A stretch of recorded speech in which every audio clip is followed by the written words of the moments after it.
তো আজকে আমি নি জয়েন্টের পেন যেন না আসে এর জন্য কিছু কাজ দেখাবো, আর এই কাজগুলো আপনারা খুব সহজেই ঘরেই করতে পারবেন কোনো রকম ইকুইপমেন্ট ছাড়াই।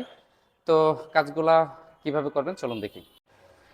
ফার্স্ট কাজে আমাদের লেগ এক্সটেনশন, এটা ঘরে বসে করতে পারবেন। এটা জাস্ট পাটা একটু লিফট দেন, জাস্ট টোটা সিলিংয়ের দিকে রেখে লেগ এক্সটেনশন। নামার সময় স্লো, ওঠার সময় ফাস্ট উঠান, আপনার কোয়াড্রিসেপ মাসলটা যেন এঙ্গেজ হয় সেইভাবে।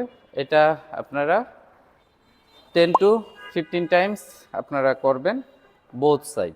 এটা 3 সেট আপনারা করবেন। দেন সেকেন্ড কাজ করার সময় আমরা জাস্ট কোনো কিছুর একটা সাপোর্ট নিব, এটা চেয়ারের বা যে কোনো কিছু। এটা ল্যাটারেল আমরা মুভ করব। ল্যাটারেল মুভ করার সময় আমাদের টো যেন না উঠে, এটা খেয়াল রাখতে হবে যেন আমাদের হিল হিল উঠবে, হিলের সাইডটা উঠবে, আর বডি এত বাঁকা বা মুভমেন্ট না করে জাস্ট লেগ লেগ রাইজ করবেন ল্যাটারেল।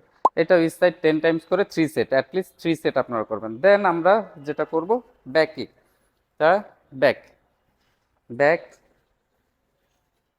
ব্যাক এটাও আমরা ইচ সাইড 10 রেপিটেশন করে 3 সেট। লাস্টে যেটা আমরা করব 4 নাম্বার, এটা জাস্ট বসবো।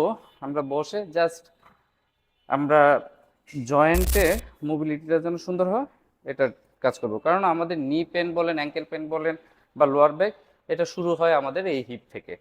তো এটা আমরা 1 2, এটা এই সাইড আমরা 10 টাইমস করে 3 সেট করব। তো আশা করি এই ভিডিওটা আপনাদের অনেক উপকারে আসবে। নেক্সট ভিডিও আমি আপনাদের লোয়ার ব্যাক পেইন যেন না আসে সেটা আপনারা কিভাবে প্রিভেন্ট করবেন সেই ভিডিও দেখাবো। ততক্ষণ পর্যন্ত আপনারা সবাই ভালো থাকুন, সুস্থ থাকুন। আল্লাহ হাফেজ।